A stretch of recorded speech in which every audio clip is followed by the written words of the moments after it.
Le VIH-Sida, si on peut le définir premièrement, c'est le sida même, c'est le syndrome d'immunodéficience acquise.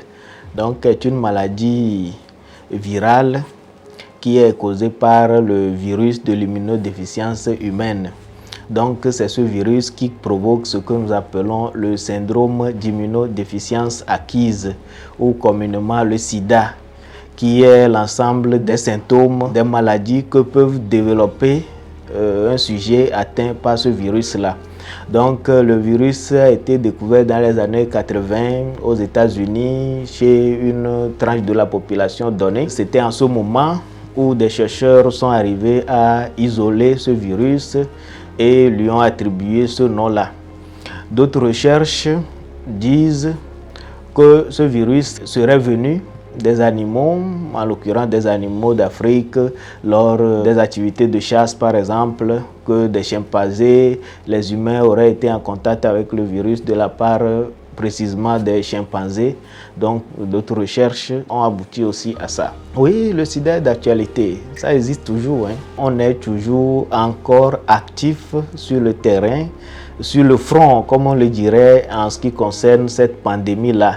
Actuellement même, on propose le dépistage à tous les patients que nous consultons. On leur explique bien ce que nous appelons le CEDIP. Donc, on propose le dépistage à ceux qui viennent nous voir. On leur explique le bien fondé de se faire dépister et quel que soit le résultat, la conduite à tenir, tout ça là, on leur explique. Mais hormis ça, il y a des activités foraines qui sont organisées par les ONG par exemple, dans certaines écoles. Il y a les dépistages qui se font. Donc, bon, je ne dirais pas qu'il y a accalmie. Peut-être que à cause de la prise en charge, il n'y a plus trop d'évidence comme ça envers la pandémie, mais ça existe toujours. À l'étape actuelle, il y a une étude de 2020 qui a recensé la population infectée et qui a donné une prévalence de 1,7% de la population togolaise, dont 2,9% sont les femmes enceintes. Donc, c'est une étude qui était sortie en 2022. Oui, le test de dépistage du VIH, ça se fait librement, hein. On ne peut obliger personne et c'est totalement libre puisque surtout il faut que la personne arrive à comprendre le bien fondé du test. Et nous, dans l'exercice de notre boulot, on a même des gens qui viennent directement nous solliciter, qu'ils veulent faire un test de dépistage. Nous aussi, chaque patient qu'on reçoit, on essaie de les encourager à se faire dépister pour leur bien. Donc, c'est toujours d'actualité. Effectivement, il y a de ces cas-là, des gens qui hésitent encore à se faire dépister. Mais l'explication, c'est peut-être qu'ils ne sont pas trop actualisés par rapport aux avancées qu'il y a eu en matière de la prise en charge du VIH. Probablement, c'est les préjugés d'avant là qui fait que ces gens-là hésitent encore. Bon, les personnes vivant avec le VIH actuellement, bon, la situation de leur prise en charge, c'est bonne, hein? Bon, il y a la plupart qui sont bien observantes. Ils observent bien, ils sont très en bonne santé et tout évolue bien. Hormis quelques personnes qui sont moins strictes que d'autres, mais sur le plan général, je crois qu'à 90%, il y a un succès dans la prise en charge en ce qui concerne le VIH. Quand on dépiste quelqu'un positif, l'État, à travers le programme national de lutte contre le sida, qu'on appelle le PNLS, a mis à la disposition de tous les centres de santé ou de tous les centres de prise en charge de sida. Donc quand on dépiste quelqu'un, on lui donne gratuitement les produits. Et périodiquement, on les contrôle, ils viennent, ils prennent ces produits-là, ils observent bien et ils ont la vie sauve. Une femme enceinte qui soit testée positive, il y a un moyen très efficace d'ailleurs que nous appelons la PTME. Donc, nous définissons la prévention de la transmission de la mère à l'enfant. Donc, il y a un protocole, une procédure qu'elles suivent.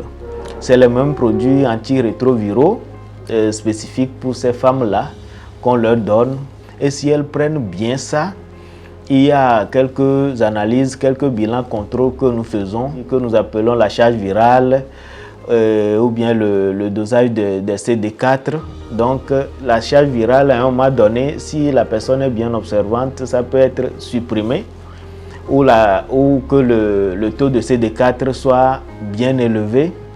Donc dès que la charge virale est supprimée, donc ça permet à ce que la maman là ne puisse plus transmettre le virus à son bébé, puisque une des voies de transmission est bien de la mère à l'enfant, la voie sexuelle aussi et la voie sanguine. Confier le leadership aux communautés ou bien la communauté, c'est dans le but toujours de lutter efficacement contre ce mal-là. Avec ces communautés-là, ils vont nous aider à avoir accès à certaines couches données de la population pour qu'ensemble, la lutte soit totalement efficace contre ce fléau-là.